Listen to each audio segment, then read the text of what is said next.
This is about a minute into the first flight of day 2 of the Maidens for the Cessna. And when I got back on the gas after coming on the runway, you could hear that there was something bad wrong with this motor.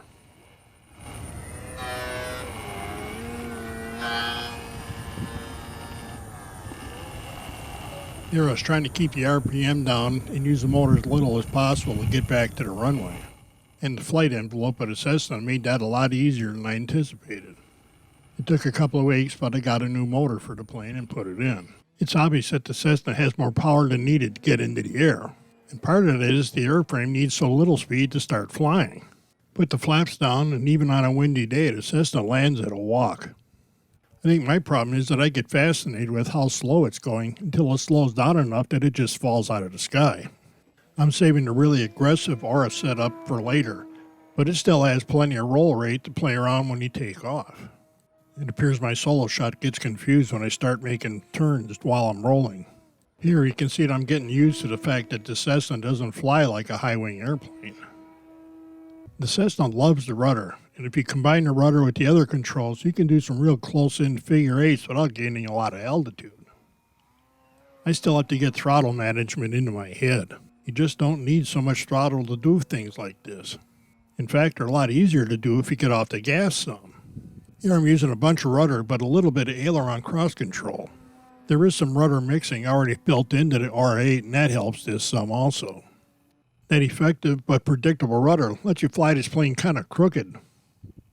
People say they crab the plane like this to scrub off speed for landing, but I think they're doing it just for the fun of it. And I'm nowhere near maxing out the control throws to do this. Doing elevators with a high-wing airplane can be a chore, but with the Cessna and the R8, it's not bad at all.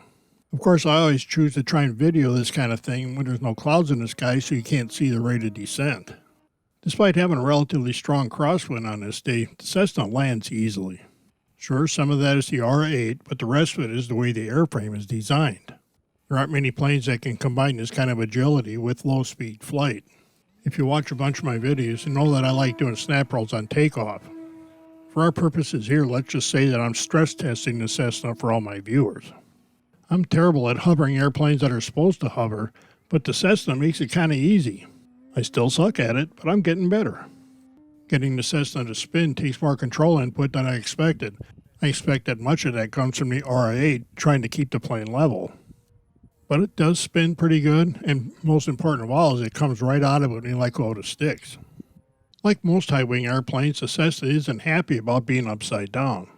But it's not suicidal either. There's plenty of control throw, and you just have to get used to it. Since I started flying the Cessna, I've almost been hoping for crosswind days.